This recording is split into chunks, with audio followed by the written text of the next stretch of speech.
Thank you so much, Kate. And as I am pulling up my presentation, please do feel free to get up and have dessert, have coffee, etc. as we're doing this.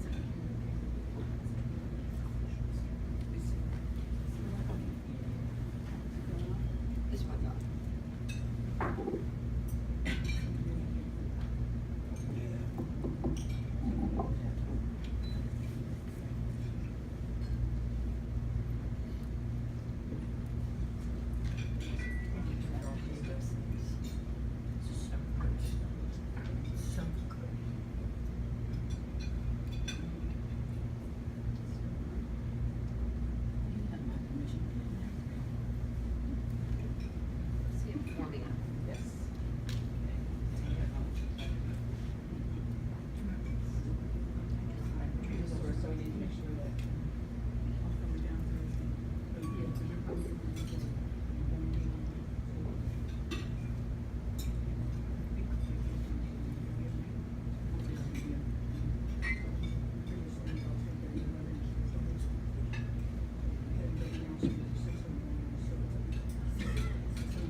Okay, well that concludes our presentation today.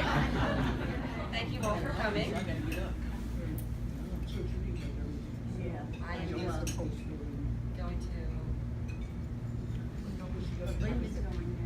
restart. You have to ask folks. I have those. It's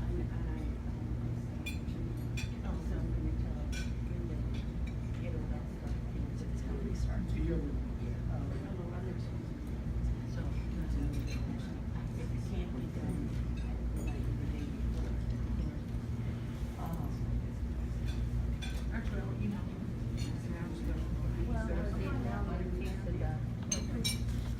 Is there a way to cut the lights on this end? Sure. Okay. You want Sure. it to? Just, When they start, okay. I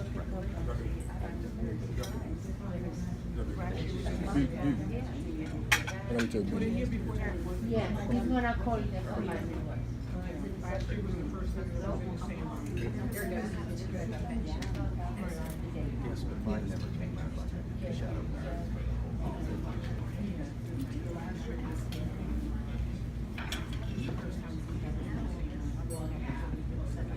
Sometimes this is worse.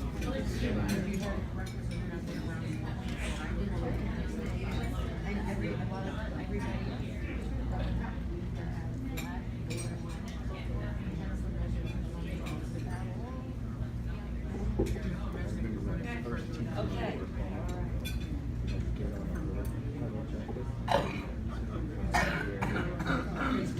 Okay, we have power. We're back online. So thank you all so very much for joining today. And I thank you very much, Kate, for asking me and inviting me to speak about becoming a nurse scientist, the evolution of my program of research, as well as some highlights from my dissertation. Can you hear me? Yeah, they're coming.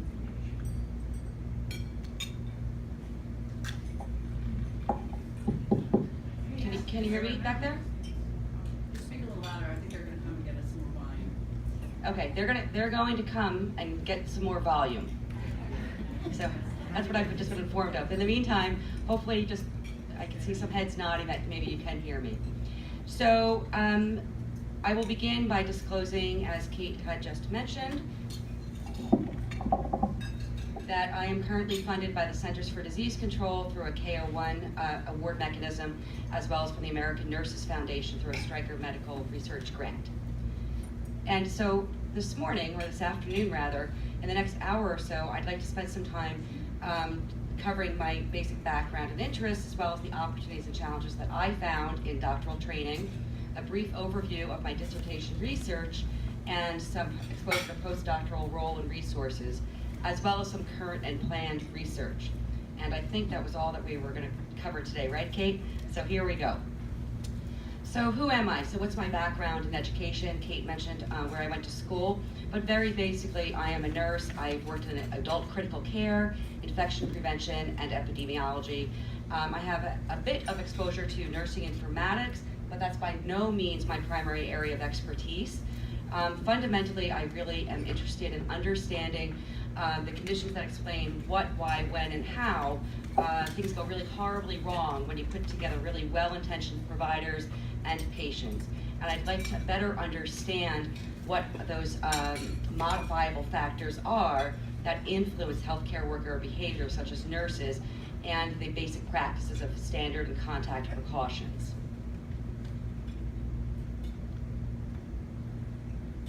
So 8 years ago, when I applied to Rutgers, I could not have imagined that I'd be standing here today in front of you and sharing my research journey. So you'll see I had a lot of very disjointed ideas.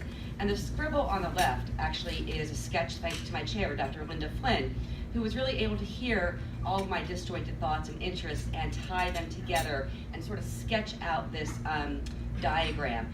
And with her mentorship and with her support, I was actually able to finally end up with this bound copy of my dissertation. And along the way, I learned these really important lessons. So a pivotal moment for me was an assignment called the Evolution of Nursing Research Program. This was in our first year of training. And we had to chronicle a nurse researcher. Now, I didn't really know anything at all about nursing research. I didn't even, it was my first semester. I didn't know what a nurse researcher was or what they did. But I did know of Elaine Larson, who's a pioneer in infection prevention, and so I wrote about her prevention and epidemiology research.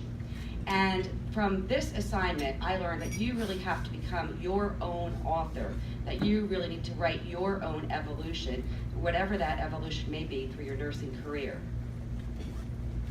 And to do so, I had to really expand my own intellectual and personal comfort zones, so I set about to pursue a really logical plan of research experiences and training to serve as a strong foundation for a career in research. And so I completed a lot of quantitative methodology and analytics, a number of cognates and other methodologies, including some qualitative things such as the Grounded Theory Institute.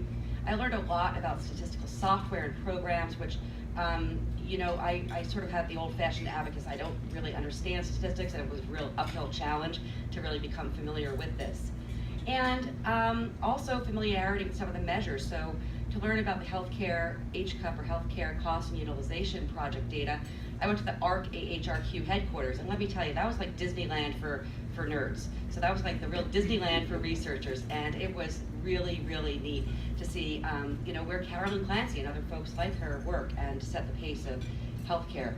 And finally, I sought out a lot of opportunities just to present and share some of this exposures and experiences. So let's start with some key opportunities. And for me, one was Research Practicum. This was really a great source of knowledge and experience in my doctoral training. And the benefits really were understanding the research process and methodology, developing some content expertise, also developing some role socialization. As you're becoming a nurse scientist, or if you're becoming a nurse and you're interested in nursing science, it's really a great benefit to circle yourself with folks that are doing what you're interested in doing. And this helped tremendously. And it also helped me integrate what I learned in coursework with what was actually happening out in the field, if you will. Another key opportunity was seeking funding. And so even if not awarded, it was really the best experience of my entire PhD program. And I would strongly encourage you to go through the steps, even if you do not intend to submit a grant. Because what it does is it helps you clarify your thinking. And it forces you to put on paper what your ideas are and how you think that they may appear significant to others or innovative to others, and how you're going to approach your area of research interests. So you'll see here that in 2010, I then began to explore different opportunities such as the AONE, STTI, etc., and began doing some background work. And then after my qualifying exams, really began to get to work on doing that. Now, what I quickly learned is that things never go as planned in research. And so my hope was to meet this November 1st deadline, and then my goal became to hit a February deadline, but in reality, it was not ready. And so we finally ended up getting this in on May, for the May deadline, which was the last chance before the funding expired after all that work and years leading up to this. So all the while that meant I was doing more training, more writing, and even more writing. And so to move from aspiration to outcomes, I really learned you had to be smart or set what they call specific, measurable, attainable, realistic, and timely goals. And something I found particularly useful and challenging was putting it all onto paper. And you'll see here in the red that I really had to spell out exactly what it is in short and long-term goals and my strategies. So, I noted that I wanted to complete my PhD within the next 2 years, that I wanted a secondary career goal was to advance my research with federal funding, and then finally I wanted to initiate a career of research, scholarship, and service through a dual appointment to an academic research institution and academic healthcare system. So finally, everything was submitted, and again, that was within an hour of the deadline. And finally, on August of that year, I received the notice of award. Now, what I want to point out to you here is that the notice of award indicates that it's under the Health Information Technology portfolio, which is not my area of interest, not my area of expertise, I should say. But it goes to show that you really need to package what it is that you're doing and who you're talking to in a way that can be exciting and enticing to other folks. And again, expanding your thinking. So then came the good times. And so there were a number of news releases and accomplishments that came out, many of them from Rutgers University and from Hackensack Meridian Health.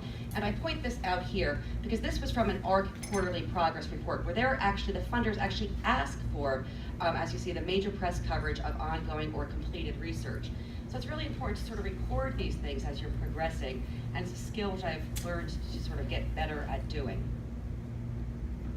Now, life was not all roses, and so there were also the not so good times. And many professional challenges included project and document version management, IRB amendments, a lot of data management challenges, and some budget management, and watching that good old funding clock. So sort of who's watching the store, what are you spending, do you spend it on time, all of those great lessons. And you all know that we also had the really not so good times here in New Jersey, and that includes Superstorm Sandy, which obviously we know was a devastating impact here, and I live in Monmouth County, which was one of the hardest hit areas here. And it all started, this was actually 8 weeks after my AHRQ funding had started. So what do you do? So in this picture, this is my husband and my lovely 11-year-old Max Lab right now, taking a walk down the street. And you just keep going, and you keep going, and you keep going. And when you want to stop, you must keep going. Whether you're achieving your bachelor's, your master's, your PhD, whatever it is that you're doing in your nursing career, this was a key lesson that you will need to keep going and go more. And so for me, the two takeaways that I had from the challenges and opportunities of being a doctoral student was you really had to stay focused yet flexible. And what you're seeing here on this graph in red is showing you how steep that curve became, where suddenly things that I had planned to extend over months and months and years of time, suddenly I had to do all simultaneously at the same time. But you need to stay focused. You also should create your own positive feedback cycle. You want to leverage one experience and opportunity into your next achievement. It's going to help build your credibility as a serious student, and it's very valuable when you move things forward. What you're doing now is very exciting and is important, and you want to leverage that and build upon that. And so now I want to just briefly touch upon the completed research project, which initially we were going to speak just about that, but I want to have some highlights here. And if you guys give me the nod and you start to nod off and fall asleep and you tell me this is too much stats and data, I'll move it forward, okay? But just to this, so the title of the project was The Impact of Health Information Technology on the Delivery and Quality of Patient Care. And the funding and acknowledgements are listed there on your left, as is my committee listed on the right, including my chair, Dr. Linda Flynn, formerly of Rutgers University. So let's begin at the beginning. So since the landmark Quality Comments report, there's really strong evidence that there have been no gains in reducing adverse patient events. Annually, 13.5% of hospitalized patients experience an adverse event, 44% of which are deemed preventable, and 98,000 patients die. Despite the national attention and substantial resource allocation, there's really been no substantive reduction in those numbers over the years. That rate remains stable at 40.2 per 1,000 patients. So these data suggest that these events are so pervasive that we all know a number. We all know somebody. And I know two, my grandfather Romeo Gizzi, who succumbed to a preventable infection, as well as my uncle Andy, who suffered from a sustained MRSA infection, which has taken years and years to continue to treat. And so these rates are not only deadly to individuals and detrimental to hospitals and society, but they also are costly, costing us $4.4 billion annually. So it's really strikingly evident, I think, that the current state of the patient outcomes indicates that patients are not safe in U.S. hospitals. They are at worst dying and at best dissatisfied with their health care. And so there's this recently emerged issue of missed nursing care, which is really that indicator of poor quality care that characterizes when nurses are unable to perform and provide the best care due to constraints of time and or other factors. So the confluence of these events really led to this demand to improve health care, backed by legislation and the Affordable Care Act, for improved healthcare delivery and outcomes and transformation of our system. So how do they intend to transform our healthcare system? One promise is the use of the electronic health record, or the electronic health medical record system. And that is a promising system-level initiative which is really aimed to improve your clinical communication, reduce the time that you're spending in redundant documentation, supporting your clinical decision-making, as well as providing reminders or cues of the care that needs to be performed. Basically, what it's getting at is that these features can reduce the amount of missed nursing care and adverse events to improve patient satisfaction with care. So given all of these important nursing concerns, the research purpose specifically was to examine the relationships among nursing practice environment, stages of EHR adoption, and missed nursing care on adverse patient outcomes, including patient safety indicators, readmissions, length of stay, and prolonged length of stay and patient satisfaction. Now, this is probably difficult for you to see towards the back, and I do apologize for this, and you do have the handouts there. I point this out simply because, particularly with the use of large data and data sets, you need to, all of your research should be guided by a theoretical or conceptual model. So how are you going to describe or explain or predict that relationship? And you'll see here on the left that I was basically suggesting that some of these systems factors were going to impact these nursing care process factors, and in turn the patient outcomes, which are, again, those outcomes that we spoke of a moment ago. So the design of the study was a secondary analysis of cross-sectional data compiled from 4 sources that you see listed there. And that includes the State Inpatient Database, the Healthcare Information Management Systems Society, the HCAHPS Patient Satisfaction Survey, as well as the New Jersey Nurse Survey, which Dr. Linda Flynn and her team had submitted in the year 2006. So all this data was also from 2006. And with what this slide is showing you is that I did not exclude any gender, racial, or ethnic groups, that it was limited to adults only. I did, however, limit hospitals that were psychiatric or not acute care hospitals, as well as those that had less than 50 admissions. And so the final analytic sample consisted of 854,258 adult patients who were discharged from 70 New Jersey hospitals, again in the year 2006, as well as surveys from the 7,679 nurses, thank you, many of you are right here in this room, who completed those surveys. So this slide, and again, I apologize if you can't see this in the back, but it's basically just describing how it operationalized these areas of interest. So that's how you're going to measure something. And this shows that I used what they call the MRAM scale to measure the EHR adoption. And you'll see that the higher towards the bottom, it goes stage 0 to 4, the higher the number, the greater adoption you have of electronic medical record within your healthcare system. And stage 3 is where nursing and clinical documentation is captured. On the right, you'll see that I measured the nursing practice environment using what they call the PES-NWI, the Nursing Work Index, and I looked at composite and subscale scores here. And you'll see, again, higher scores are going to indicate a more supportive environment. Finally, missed nursing care measured, used a number of items, 12 items, and I captured those as activities that were left undone by each nurse respondent and roll those into a percentage of care items that were left undone.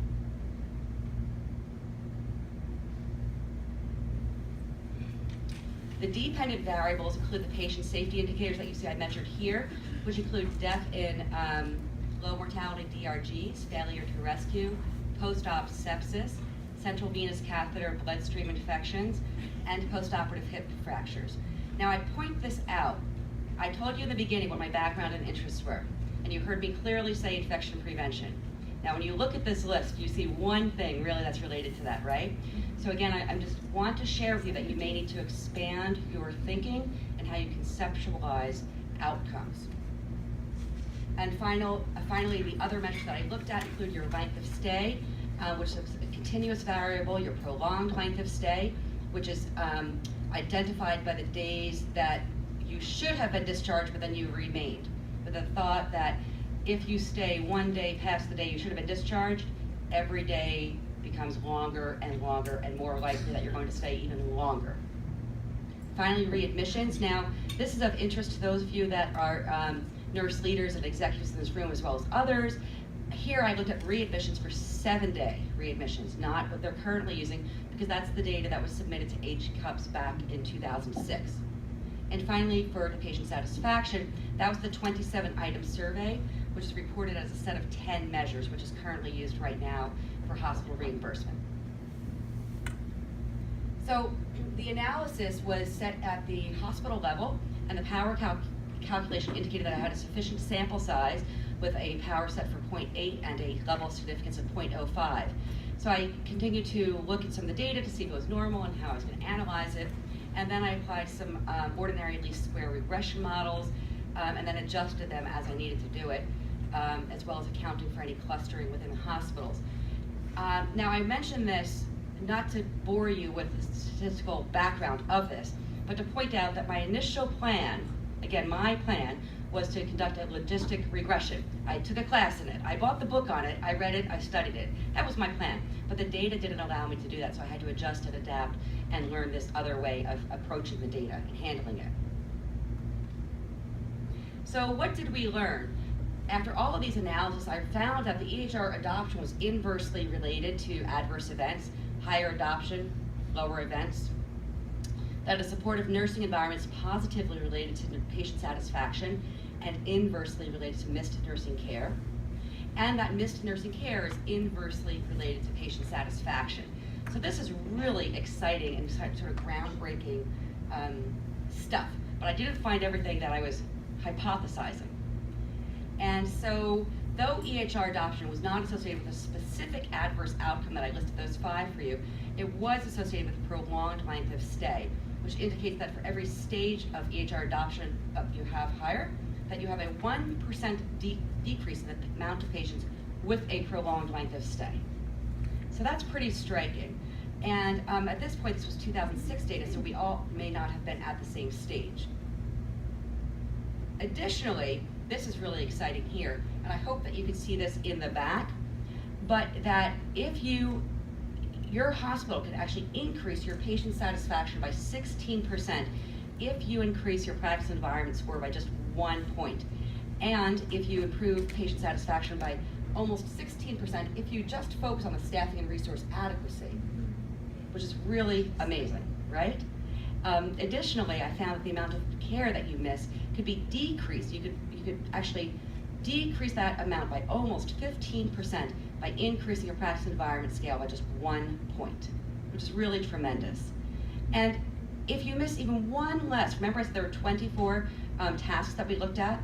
So if you miss even one less care task, that in turn can increase your satisfaction score of definitely recommending, which we all know that's a top box category, by almost 5%, which is really quite remarkable.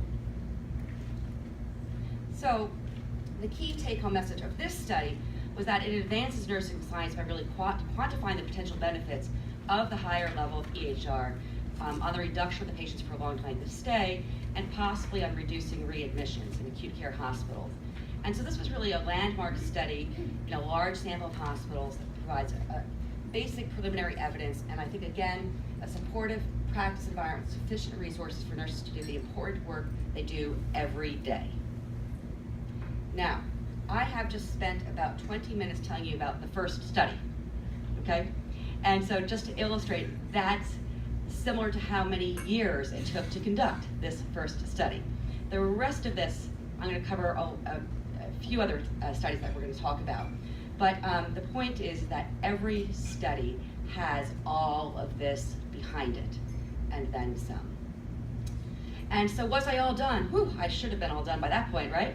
And no, of course not. I still had to write this final report, do this budget spend down, do a lot of administrative odds and ends, and a lot of that, paperwork that you have to do when you complete something, such as you're getting ready for graduation, etc. And so I had to continue just to keep going, and you're just like, wow, I'm finally done. And so where was I going? Well, for me, I had a lot to consider, and considering a postdoc training was one of those things. And so these were some things that were important to me, that I didn't want to get sort of lost out there. I didn't want to sort of be a one and done study, PhD. I also had invested a tremendous amount of time and energy into this degree, as did my committee. And although I really was thinking about just, okay, I got my PhD, now I'm gonna go spend every day down at Sandy Hook, for instance, it didn't really feel like the right thing to do ethically and morally, because I was really bound to my funders and all those who supported me personally and professionally. And so I considered some of the cons, the impact on your quality of life, explain to your friends and family, oh, I thought you were finally done. What is this? You've got more homework. Everyone called homework, more homework to do.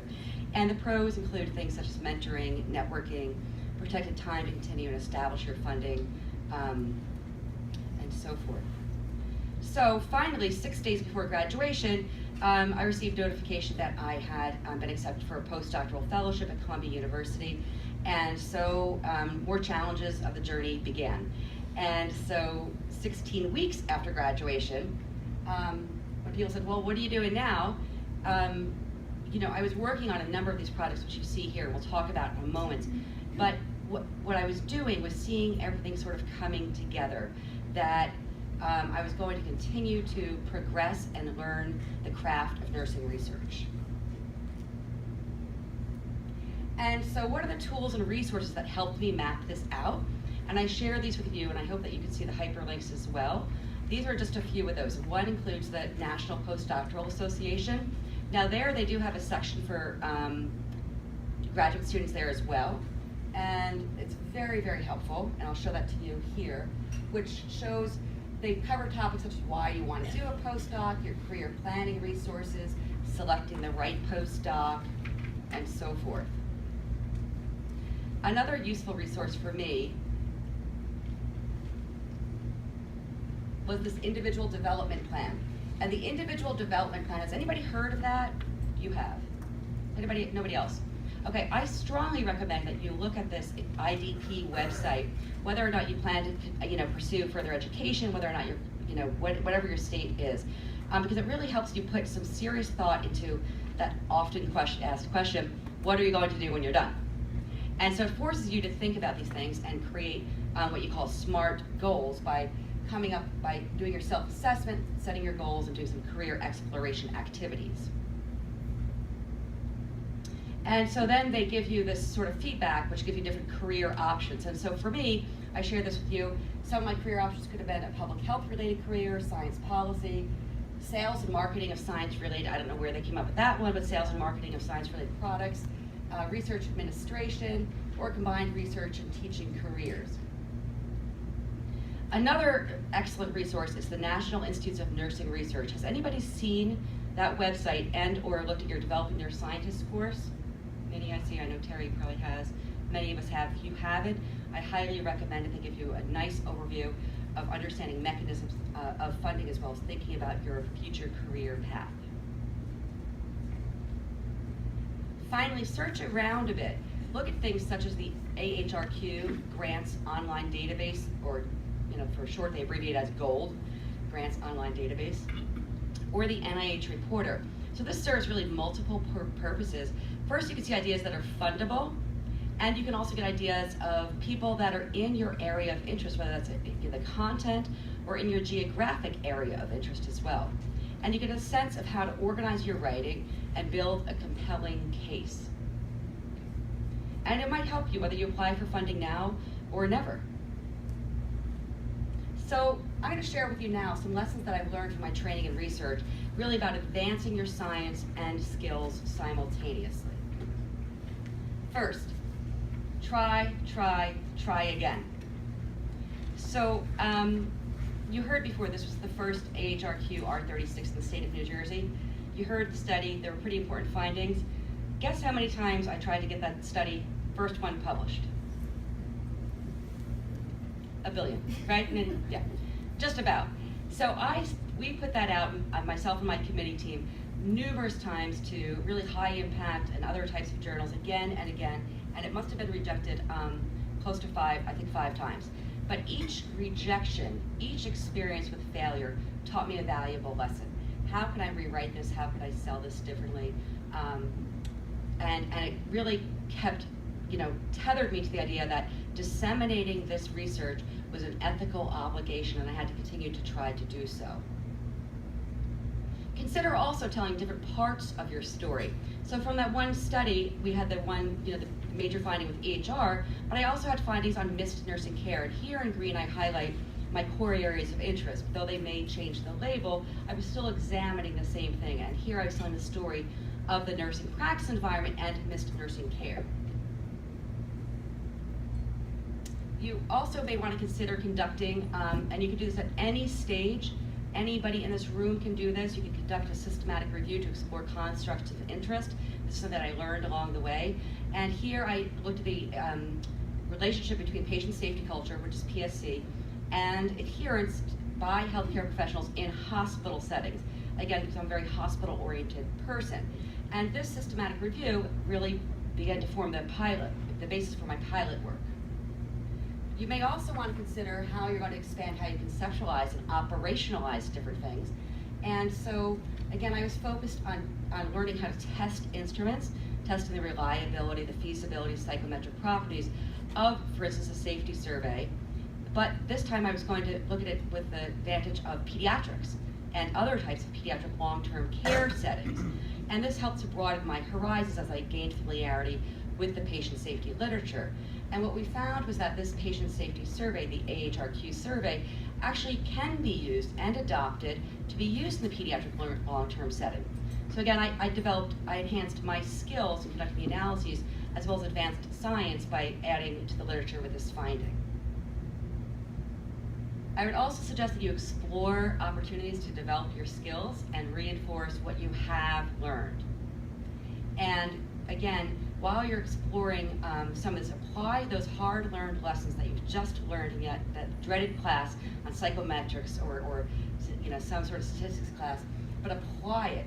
And so here again, I applied it to patient safety culture, and I had heard from one of my fabulous faculty members at Rutgers, Dr. Lucille Eller, who taught as a class, and I was just, I didn't understand what this factor analysis nonsense was. And so I said, well, how do you do one of these things? And finally I had the opportunity to do it. And so I did. And what we found was that the factor analysis shows how well you measure the construct of interest. And we examined the patient safety culture tool in this pediatric long-term care setting and found that, yes, it does measure that construct pretty well in that environment. And you also would think about strengthening your quantitative skills while you're identifying gaps in knowledge. So I'm not particularly, wed to, if you will, a particular infection outcome, such as a surgical site infection following hip surgery, or a MRSA infection, not a specific outcome. But what I do think is important is examining your abilities to examine those as a construct. So I developed the skills to look at the data set and look at, in this case, we did look at hip surgery, and what we found was that risk factors differed by the surgical procedure, but the folks that were getting these infections weren't universally older or sicker. Finally, you also want to consider alternate approaches to how you think about things, and you want to veer from your, really the selected way in which you look at things, whether you're a quantitative person or a qualitative person. And In this case, you want to learn new ways to approach your interests, and you want to change your how, not necessarily your what. And so here, I was looking at infection prevention again, and improving those infection prevention efforts, but we did so by conducting 31 different interviews and finding the thematic categories, which can basically guide the folks in those settings to prevent infections. And these experiences are going to build upon your prior training. And so for me, this built upon the training that we were able to use these tools and the knowledge from a prior qualitative coursework I had, again with Dr. Lev at Rutgers, and she taught us how to look at things such as the steps you were taking, mapping them to the techniques, and then using examples of those in your text and in your manuscript. And so I was able to add that bit to this study, and that's how we applied sort of those skills to enhancing the science here. I'd also suggest that a way to add to the science and your skills is to grow your interdisciplinary network. And in this example, we expanded into a new area of inquiry by building interdisciplinary research models through interactive education. There's a lot of I's in that one, right? Building inter. And so those skills and relationships can really inform your line of inquiry really at any stage. And so what was kind of neat about this was that some of the co-authors on this project and some of the team members on this not only included nurses, but they included philosophers. When you said, what's your PhD in? And we don't know that's philosophy, a doctorate. They had their PhD in philosophy. So that's what they, and so can I tell you, these meetings took a very long time. We had lots of lengthy discussions, as well as including provosts' offices and biostatisticians. So, but it is important to grow and develop your interdisciplinary network. And to that end, you'll develop your competency in research teamwork. And that's very important, particularly in today's era where we really are beginning to better understand and appreciate that there is a lot of teamwork that's necessary, not only in healthcare delivery, but in understanding why healthcare is delivered the way it is and the outcomes related to it. And now as nurses, we're used to working in teams, but it's also important to communicate our goals, our timelines, and expectations clearly as a team member. And so in this example, I worked with some folks, and we really had to come to consensus on our qualitative approach. We had different ways of thinking about this. So how are we going to come to consensus, and how are we going to think about what we were going to do? And what this really was just amazing is that what we found is that the hours of infection prevention education were significantly related to the student nurses' self-reported ability to comply with these practices. So we really documented for the first time through this large national, and if anybody here is part of the National Student Nursing Association, you may have seen this survey, but we were able to document that the amount and type of education you receive really is related to your confidence in these practices. And all the while, this helped keep me grounded by connecting academia to practice. And you can see here in the comments, and you might be able to see them better on your handouts, really some of these qualitative comments were striking. And I'll read one here for you under hand hygiene, where one of the respondents says, already, after only 12 hours of clinical time, I have seen nurses and CNAs go through a whole shift without washing their hands. Striking. And under another theme, the fear of retaliation, one says, I do not feel comfortable speaking up when somebody's doing a poor performance because of the thought of retaliation. I do speak up to the clinical professor when observed.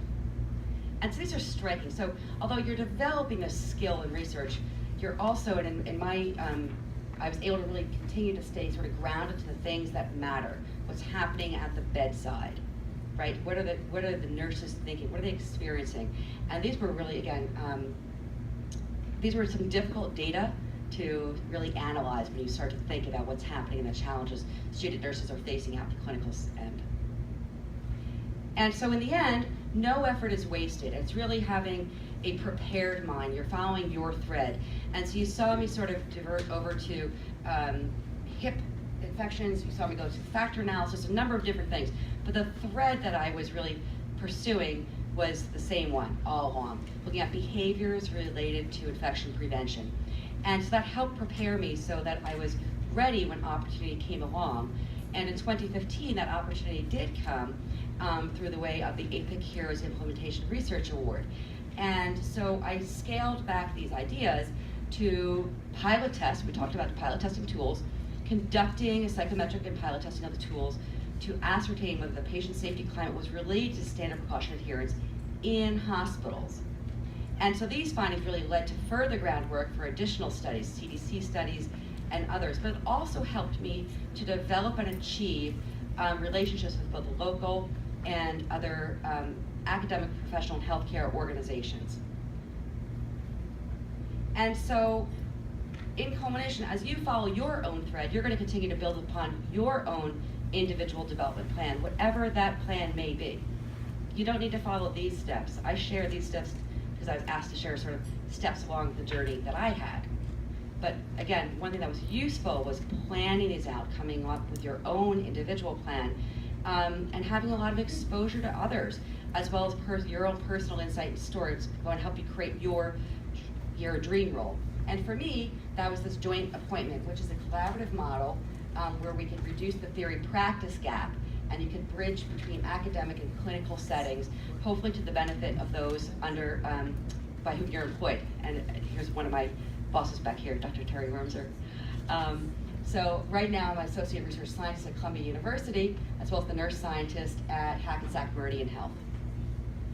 And so the current work that we're ongoing, and remember I shared with you the first half of the presentation was one study. I just listed all these other studies. That's the pace that you start running. So the current research we're excited to share is the impact of the patient safety climate on infection prevention practices and healthcare worker and patient outcomes. And that's what I'm doing in my current role. This is a large national CDC-funded study where we're recruiting folks nationally with the aim to survey 1,600 nurses across 100 different hospital units to see if we could use these tools and to see not only is there a relationship between the culture and the practice, but the practice and the outcome. Remember early on I showed you the quality health outcomes model where we looked at the structure of the process to outcomes. So this is taking that concept to the next level where I'm including outcomes such as healthcare worker exposures and healthcare associated infection outcomes. And I shared with you that it's, recruitment's underway, that training modules have been developed. So we can test that.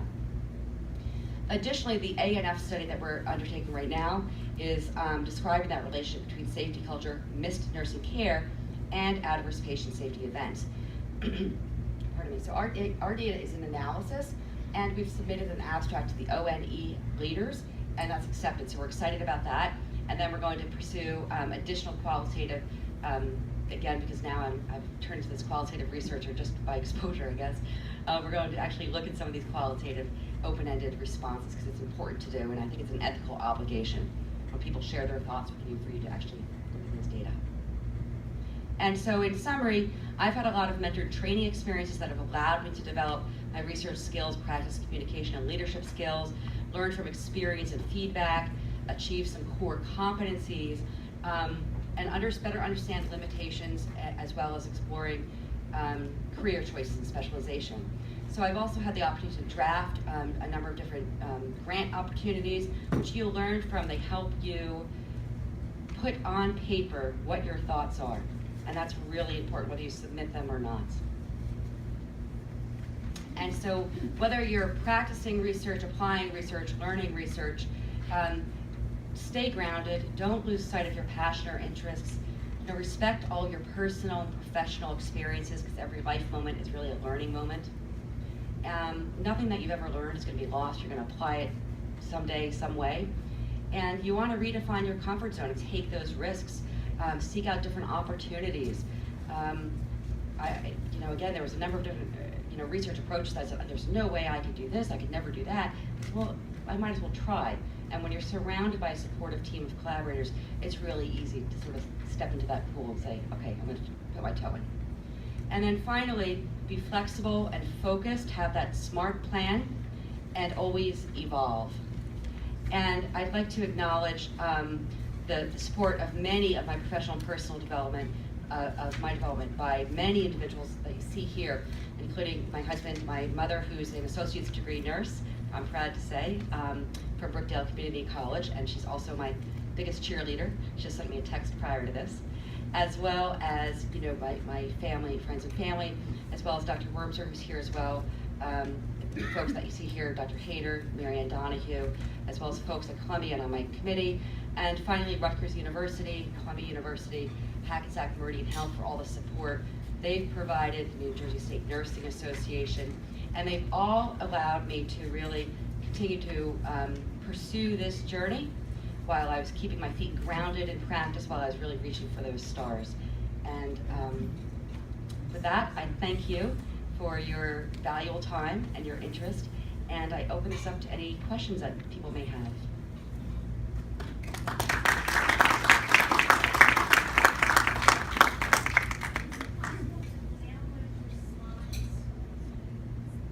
I think you're asking if you could download the slides. Correct. Correct, okay.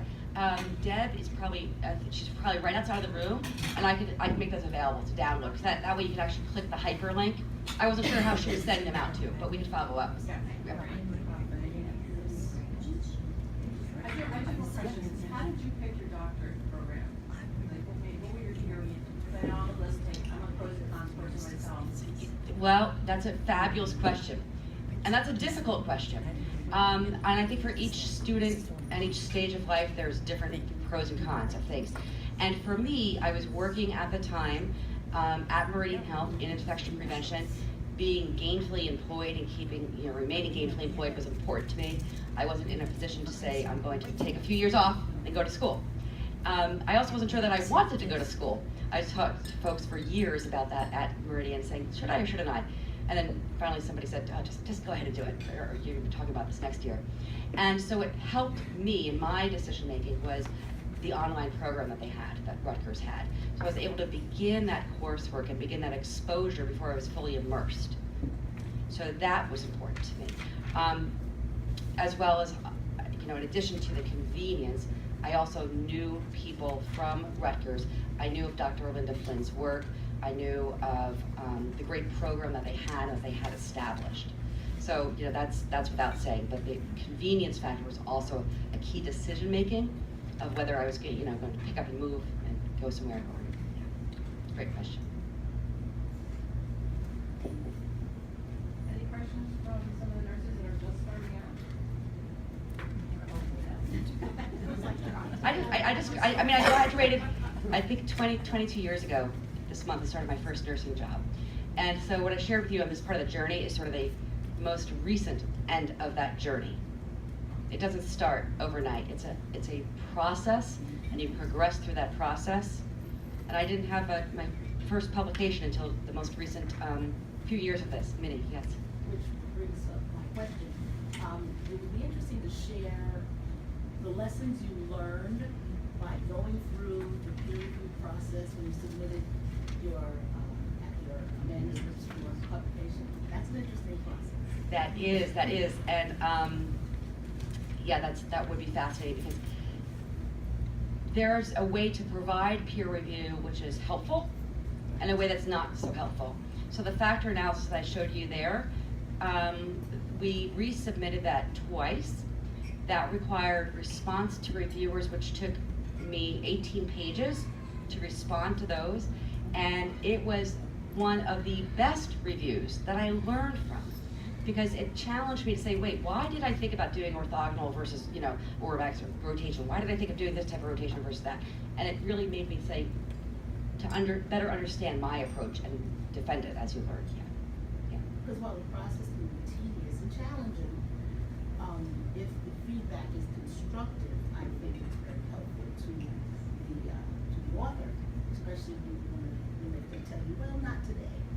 And so then you say, well, where do I fix this? And if they tell you where the issues are, it makes it a lot easier on you to decide where and how you fix it. Absolutely, and Minnie couldn't have said that better. For those of you that didn't hear her, was that the quality of your peer review is really dependent on the specificity of the comments they give you and how constructive those comments are. If it's something you could readily address, all the better. And I think that you're, just to lead off your question, a great opportunity for nurses of all levels, of all stages, is to serve as and to volunteer, offer to be a peer reviewer. You're reviewing your peers. if I'm telling a story and you don't get it, then I need to hear from you why you're not getting it, right? And so offer yourself to the American Journal of Nursing, to other nursing journals, as a peer reviewer.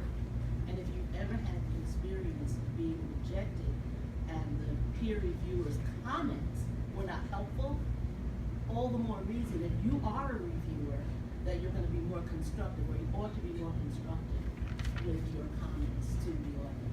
I had the experience of, because I am a reviewer, I had the experience of getting feedback from an author that I had given feedback to, actually contacted the journal to say thank you to reviewer number 2, it's me, because what I helped them to do was to realize that they had a whole area of research here that they just bypassed. And so what they decided to do was to go back and look at it. They said, yes, we should be researching this. And they finally got the paper published in another journal. But they wanted to thank the reviewer for giving that feedback. And that's a nice thing. It's not my paper, my name. That's a nice thing. But But they acknowledge that. I think Dr. Campbell may have just volunteered to serve as our first peer review. I'm a peer reviewer. I know. It's more than enough. We will send them all to you then. I see 2 hands, one in the back first, and then. So I just completed a fall down here now, my DNP, and I'm interested in doing research in outpatient practice. I can't find a mentor or a group of mentors, somebody that can, because in school it was a little bit different than in actual practice. So I was hoping you might be able to provide me a mentor, somebody I can reach out to and say, this is my idea, is it working, is it commercial, how should I tweak it, or should I? And so that's a great question about seeking mentors and where do you find mentors, for those of you that didn't hear the question. And that is a challenge, and one that we all face. And so you've completed your DNP and you're working in a clinical research setting. So you might want to look for folks that are interested in the same content area.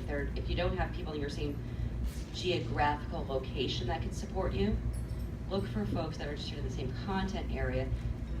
Yeah, and so through a number of journals that you've read, through other sources, I've found that I've reached out to people. One of the mentors that I have now, who has been with me on my dissertation committee up through this point, Dr.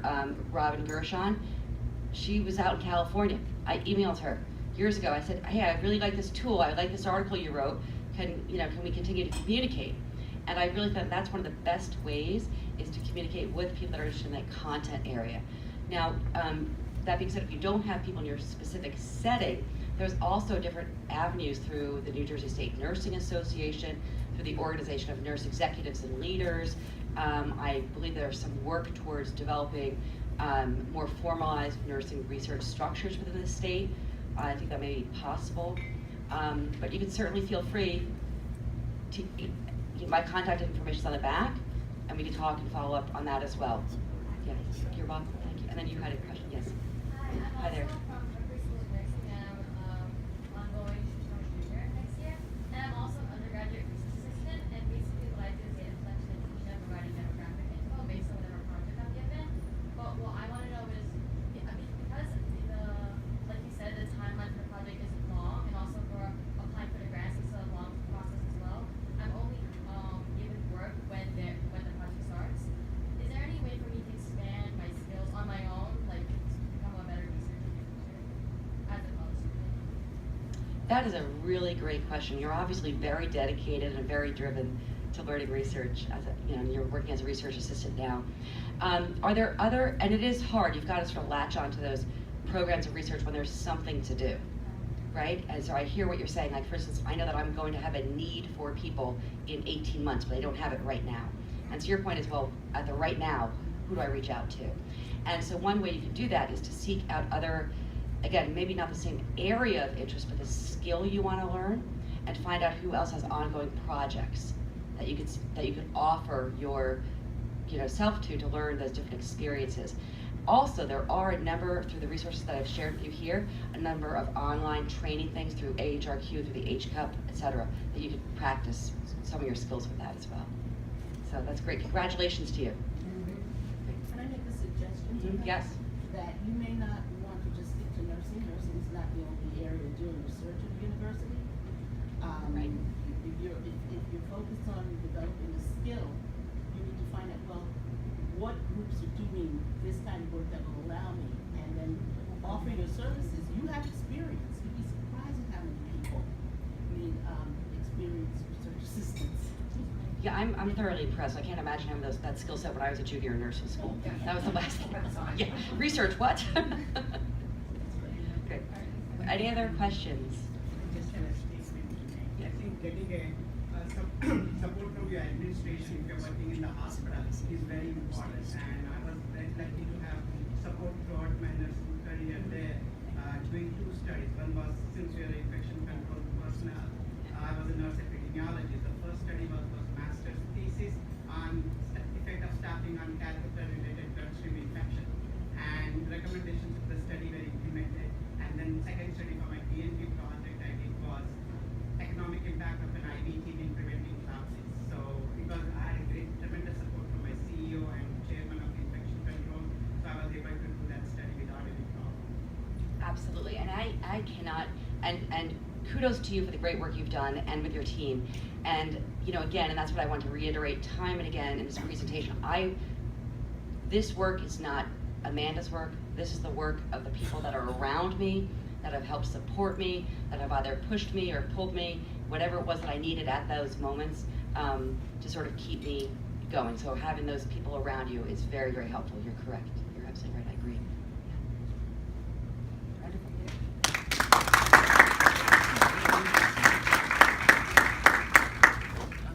Does anybody take a 5-minute break? We'll be okay.